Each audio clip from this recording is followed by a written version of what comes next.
computer power married to geometrically increasing databases gets increasingly better at solving incredibly complex problems. What could possibly go wrong? The only problem is that AI is not optimized necessarily for living alongside us humans, who are optimized not for AI, but for living on the savannah, or our institutions, which are optimized for some point in the 19th century.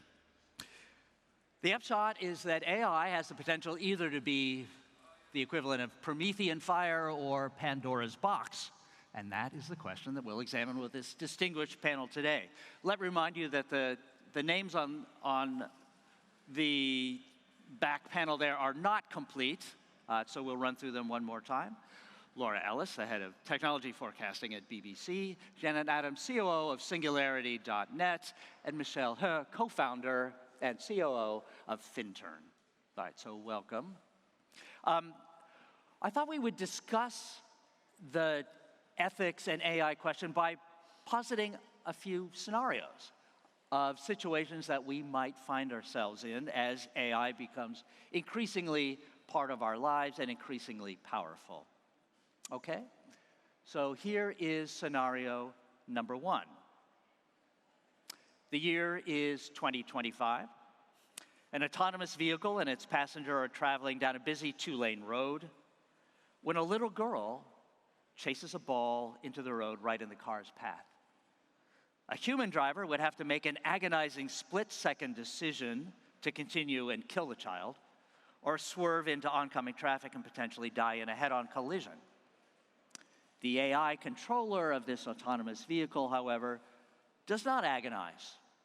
It just does what it was programmed to do.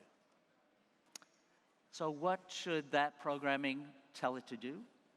And who decides that? Some anonymous software programmer? The vehicle manufacturer? Some as yet uncreated National Traffic Safety Bureau for AI vehicles? Laura, how would you answer that? Well, I've asked this question many times, and most recently at the Consumer Electronics Show, where we went to the vehicle stage to see what people were saying about exactly this. And their answer was quite depressing in many ways, because it was, well, we don't know, we just make the stuff, and we're going to hand it over to the guys who build the cars to decide what to do. And I imagine that at that point, the guys who build the cars will probably say, well, it's up to the people who drive the cars. How do they want their autonomous vehicle that they are now, owning to do this?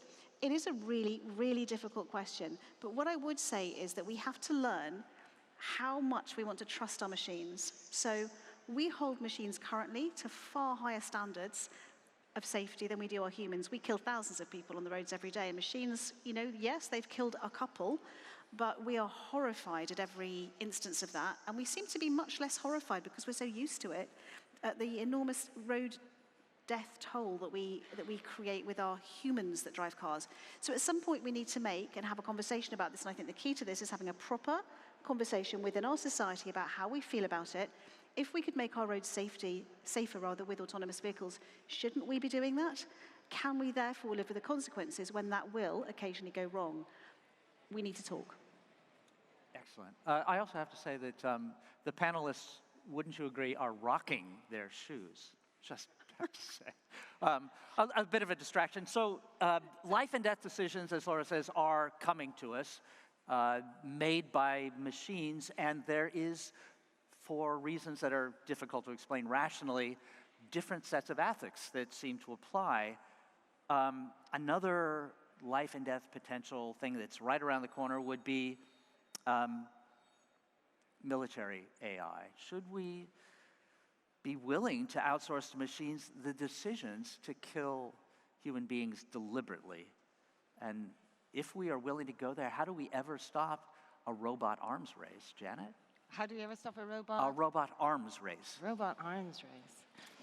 So before I come on to that, may I make one comment about the car? Yes. Please, thank you. Before we move on from your excellent first scenario, one comment I'd really like to make about the car driving scenario is that there will be dramatically fewer road accidents when AIs are driving all the cars, because the AI won't be busy texting their boyfriend or opening a banana for the child in the back, or trying to stop the children fighting and screaming, or even just daydreaming about a beautiful date. The AI will be there, will be on it, and will be reacting faster, better, and more efficiently than humans. And the question of who determines those ethics, it has to be decentralized, because any one corporate power, any one technological force who decides the ethics by their own ethics will be limited. The ethics need to represent the whole of the beauty of humanity and represent how humanity wishes to take ourselves forward into conscious ethical decisions with AI and out of our unconscious programmed behavior. So it heralds a beautiful future for me. And as in respect of military, would we ever outsource death to a human and the decision of death to an AI? First off, I would probably, to a large degree, think that those AIs may be wiser in their decision-making than many of the humans on the planet. But this is where special leadership and integrity and authenticity comes in. I would outsource decisions of life and death to decentralized, democratically elected, beautiful leaders before AI. But AI can make incredible enhanced intelligence to those leaders to make those decisions. So AI arms race, I absolutely hope not. It is the exact worst Terminator scenario that we can possibly envisage, and that's why being here with you incredible people on this stage and you beautiful people in this audience, it's really important for us to be having these discussions now so that we ensure that we involve the most powerful technologies ever invented for the benefit of humanity. That is the challenge in front of us, isn't it? But as E.O. Wilson put it, this is a difficult mismatch that we face. We have, one way to define the situation we find ourselves in is that we are saddled with our Paleolithic brains and our Victorian institutions and our godlike technology. And finding the right match in an ethical way that is pro-social, as you said, is the challenge. So let's go on with another scenario. So here's advancing a little bit beyond the first one. The year is 2027, and Europe's last remaining human truck drivers converge on Brussels to protest the loss of their jobs to robots. They block off the center of the city, where they're joined by a small army of former accountants and nurses and adjunct professors and financial analysts and journalists, all of them put out of work by AI. The Brussels police consider sending robocops with high-pressure fire hoses to disperse the protesters. But in an act of compassion, they instead send in a division of mental clinicians specifically trained to be sympathetic to people in distress. The clinicians, of course, are all robots. So AI is supposed to make as many as 38% of the jobs that currently exist obsolete within a few years. Is this outcome inevitable? How do we prepare for it? Michelle? Yeah, sure. Very good question. This has been asked by people many, many times. But just a little bit of a background of me. Michelle, I'm a COO and one of the co-founders of Finton, which is a London-based credit technology company. I got my PhD in machine learning or artificial intelligence about 15 years ago, where it's actually not called AI at that time. It's called data mining. But essentially, over the 15 years, it has been involved, name change, it's called artificial intelligence. But AI is nothing new. It has been there many, many years ago. The first AI algorithm has been there many, many, many years ago. It becomes much more popular in recent years because of the computation power, the availability of data. So back to your question, I believe that a lot of the jobs will be replaced by AI. I don't know if 38% is the right percentage or not, but there's nothing to be scared about. If you think about it, many, many years ago, when the first ATM machine was invented, people are worried, people working in the banks are worried about their job. But actually, in reality, there are much more jobs are available than it was when the ATM was not there. So what the AI does, like many technology does, is that they replace the basic repeatable jobs, but still they also created a lot of efficiency and created a lot of jobs so that people, human, can focus their precious attention, the precious time on the ones that requires the human attention and let the machine or the AI to do the basic jobs. History has shown that technology improvements do increase the labor force and the growth of the economy, but this is uncharted territory.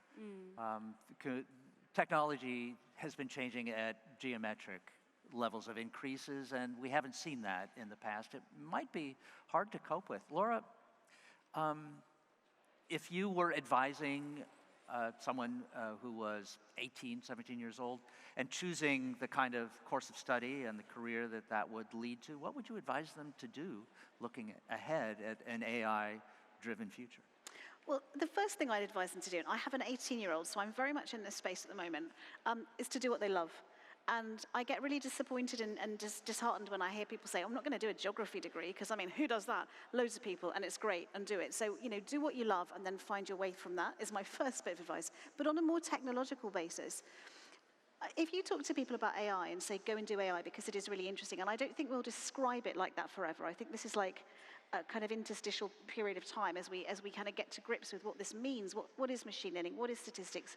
What is AI? How are we going to use it to sort of to make our data world different? And we were talking about this morning. I would say that right now is a great time to get into AI and to understand it, because it's going to drive so much, as you say, of what we do. And what really distresses me is the fact that people are still so rejecting of technology, and that's right across the board, not just AI. I work in an organization where my role is to try to make people feel more comfortable with technology, and the amount of people that kind of look at you and say, are you from that department that mends our laptop? Which, yeah, I am, very, very much so, and very proud of that, but also, so much more. And when we look at the things that we're doing with technology, and just bringing us right back to present day, we're using technology now to provide more personalized services to you. As an organization that deals in content, we're giving you more personalized content. We could debate forever how good that is, whether that's a good thing, why it is, why it might not be. But using these new capabilities that we have and using them cleverly, but again, back to our theme, doing that in consultation with people, in communication with people, in conversation with the people that are at the receiving end of it, is absolutely the most critical problem. So I'd say go into AI, absolutely go in, love it, own it, do that maths thing. I had to do some maths when I did my AI course, I'm rubbish at it. But bear in mind that what you're doing is not technology, it is technology based around serving people. The people that coexist on this planet with you, right?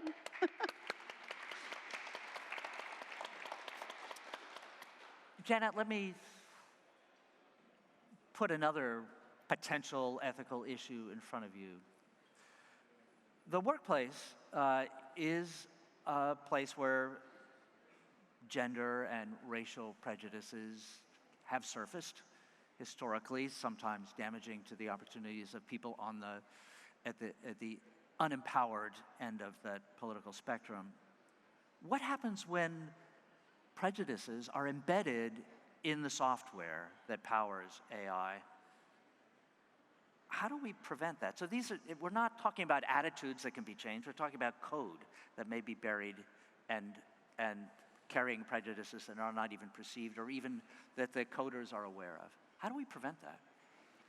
Beautiful question, and I'm an IEEE published author on ethics and conduct of artificial intelligence, particularly in financial services arena. So this is an active area of research for me, and I work with some of the world's leading collaborators in this space. So the first, again, my super optimism is going to just shine through here. But the first thing to say is that AI is merely statistical probability techniques trained on data. And that data teaches the AI what move to make, what step to take. And with the advent of artificial intelligence decision-making, we have the opportunity to select that data, to curate that data. Those biases that you're talking about, those biases have been ingrained in human society. As you say, we've come from the savannah, so fast. We're still learning an awful lot. And what we can now do, which we could never do before this time, is we can see all of those biases in the decisions that the AIs are making. We can audit them, we can monitor them, we can bias them positively. We can de-bias them for race, for gender, for age, for levels of ability, and ensure that we now, it's a step change. It's a new dawn for humanity.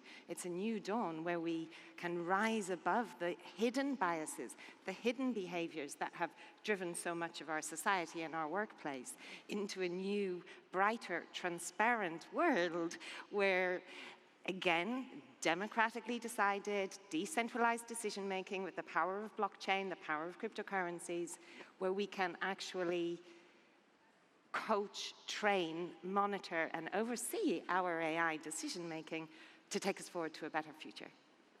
You are an optimist. I am. I work for SingularityNet, and our goal, I don't know how many people here know what the technological singularity is. The technological singularity is a phrase coined by Ray Kurzweil, who's a good friend of my boss, Dr. Ben Goertzel, and now at Google. And the technological singularity is that moment where artificial intelligence and computers are smarter than humans. And from my perspective, it's not 38% of the jobs, it's all the jobs, because humankind will be freed from the drudgery of repetitive, unnecessary work and be able to explore and find their joy, their love in what they do, the art, the meditation, the connection, the beauty. And so when we work on artificial general intelligence, and I like to think we're the world leaders in this space. Once we invent artificial general intelligence and superintelligence, then we'll have the technologies to overcome all of mankind's, we may have the technologies to overcome all of mankind's suffering and illnesses and environmental issues. So from a SingularityNet perspective, I would say the power and the incredible, unprecedented, huge leap that mankind is about to take with technology is the most exciting moment in the history and possibly the future of humanity, because these technologies might be the last technologies we ever need to invent. All right, Janet. Well, I am going to play the part of the cynical journalist and point out that every new technology has held quite a bit of promise, and we have managed to enjoy the benefits and also fuck it up. Yes. And yes. AI may be another one. So all right, I'm going to pose another scenario to you that is an ethical dilemma. Okay, are you ready? Yes. This is 2028, looking ahead. Your daughter comes home from her first day of middle school, junior high school in the US. She's unexpectedly discouraged. Your family is not wealthy, and your daughter has been accepted on scholarship to a school generally attended by the kids of well-off families. But she had been excited about going. Now she's depressed. What's wrong, you ask? She says, I'll never keep up. The other kids had robot tutors who helped explain the toughest lessons, and when the other kids got tired, their affect monitoring devices focused them or gave them jolts of miracle drugs to keep them focused. I hate this school. Michelle, the benefits of technology have always gone unevenly and have been distributed to the people who are already well off in society. When those benefits are magnified by the power of AI, how do we prevent that from being an even worse situation? Yeah, very good question. And I'd like to take this question because in 2028, my daughter will be 11 years old, so she will be going to the high school. If at that time I happen to make Finton successful, then she will be one of the poorest kids. So just imagine that's the situation. Technology or resources in this world are always not very evenly distributed. I don't think that's specifically or anything related to AI itself. It's just, it's history. Life is not fair. Resources not fairly distributed. But I would say with the evolution of technology, it actually helped a lot with the distribution. So for example, when it comes to education of AI, there are a lot of open source code which is available. This kind of open source code, that kind of concept is only very popular in recent years. Before that, people are very protective of their code, their IP. And also there are a lot of online trainings, high quality, excellent quality online trainings is available for free. So for example, there's an AI-enabled education system called Coursera. That is founded by a guy called Andrew Ng. He's an expert, a tycoon of AI. So what that does is basically, they use the technology. So he has excellent AI background. He used the AI technology to basically bring a lot of, like for example, Stanford lecturer, Harvard lecturer, make it almost for free, publicly to people to access it. So I would think actually I have a different perspective from the angle where the question is asked. I think number one, the resource and the resource and a lot of things in the world are not evenly distributed since the first human being. But actually with the evolution of technology, the gap is actually getting smaller and smaller, not bigger.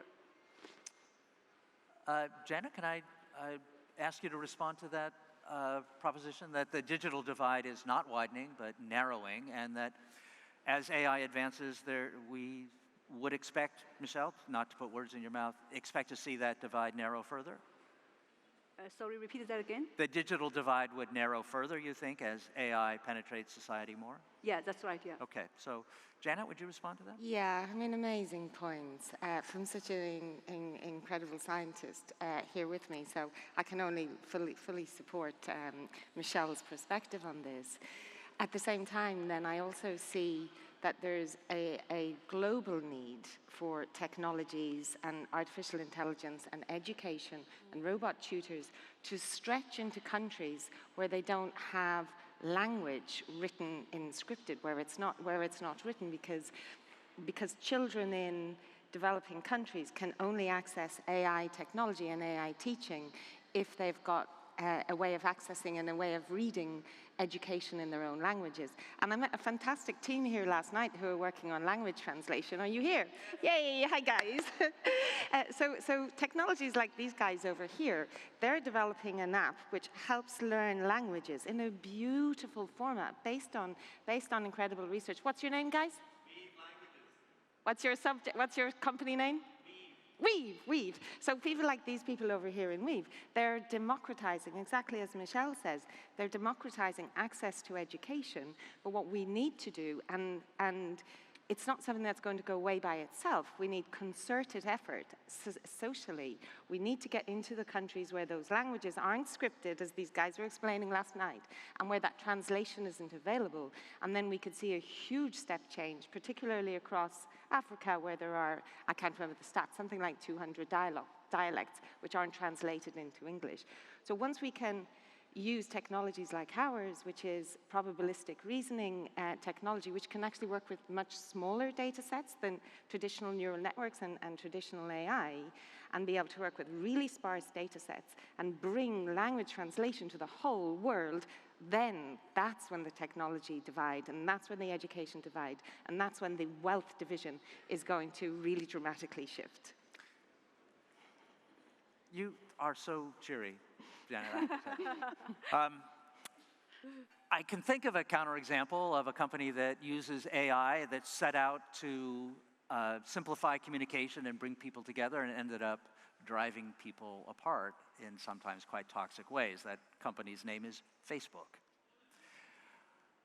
Laura, let me ask you, because you and I have talked about this in our prep session, about preventing the digital divide from getting wider as AI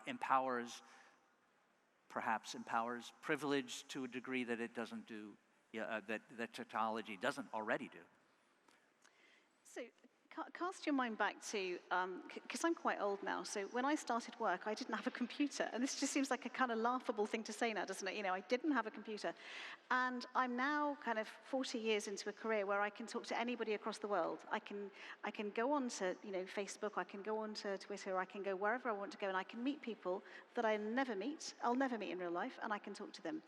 And I happen to think that is a wonderful thing. And I think that for everything that's gone wrong with the discourse around this and with the unintended, I hope they're unintended, consequences around it, it is still a beautiful thing to be able to talk to people and form communities that are outside your locality. I worked in local journalism, so I'm obsessed about physical locality. But the communities that we build are, I think, a massively important part of being human. This, for me, feels like a problem that we have to solve rather than eradicate. I don't want to see social networks disappear.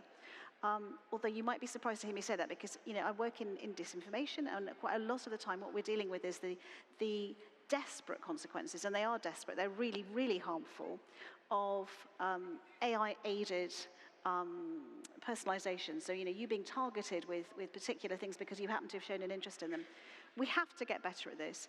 I know that a little while ago you spoke to Anya Kerr, who was saying that there are very good people at these organizations who genuinely are trying to solve these problems, and I'm with her on that. I think what has happened with Meta, with Facebook, with other things is awful in terms of the way that it's polarized and led to enormous harms. But we should be able to solve this. We should be able to address it. And I think one of the things that we want to do is, you were talking about languages, but content moderation, understanding languages enough to moderate content and to expose people to wholesome arguments so that they can engage in those rather than those horrible punchy things we see all the time about things like vaccination. If we get better at this, and I'm going to just be as optimistic as Janet for a second, I genuinely think we could make social media a force for good. That sounds really, really optimistic, and we've got a long way to go. But why shouldn't we and couldn't we use the tools that we've developed to make this a happier and more productive place? Because we ought to all want that as a society, okay? Unless we're just actively evil or trying to make money out of people, and I know a lot of people are, trying to make money, not necessarily evil.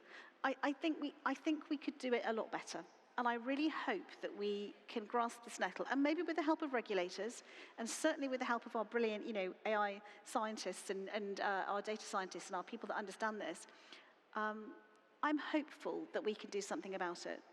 But I really think we need to start now. All right. I have another scenario on my pad here, but why don't we open the panel to questions from the floor? If there is anyone who would like to ask a question, there are mic runners, I think, on either side.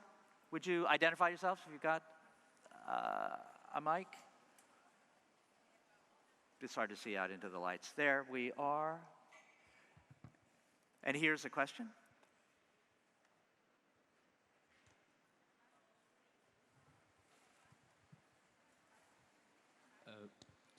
I was basically wondering, like with this new age of artificial intelligence and human intelligence kind of subsidizing. So I was wondering, how government should play a big role in kind of regularizing this, because 40% of the people can easily lose the jobs, right? So I mean, should there be any regulation regarding that? Maybe we could transform into the new future or something like that. So Okay. What's your opinion on that? Okay. The question is, what role should governments play in minimizing the harms that may be caused by artificial intelligence in the future? Michelle, would you like to take that one? Yeah, sure. I think there are different ways can be done. I'm speaking in my industry, which is financial service. I think the same logic will apply to different types of industries. If we do it collectively, there will be a difference. So I work in financial service. The company we do is basically to use the technology for AI and the open banking transaction data to understand the customer's affordability better, so that we can expand access to affordable credit. So the way it works is basically, in the traditional world, banks or lenders, based on their decision, mainly, if not only, based on the credit score, which is a Stone Age methodology, And when they come to this kind of affordability assessment to say if this person is afford to pay a loan, that is actually a postcode average. So back to your question about the discrimination, this is not a gender discrimination or race discrimination, it's a postcode discrimination to say if you live here, your affordability, your expenses on average is this, which is right on average, but it's wrong on every single person. So that is what the Stone Age credit technology has been working in the last 30, 40 years. What we do differently is that we look at the customer's open banking transaction data with their permission, use AI to extract a lot of feature to say how much this person earn, where the income comes from, how much does this person spend, more importantly, what are the spending behaviors. So by doing this, we help people who are excluded by the traditional ecosystem and provide affordable loans to them. So this is one of the very, very small things we do, which rely on technology and the data. My point, and to come back to your question, is that in different industries, if everyone do a little bit of small things like this collectively, we can make a big difference to the society. And the technology is making a lot of differences here. Okay. Hi, my question is for Janet.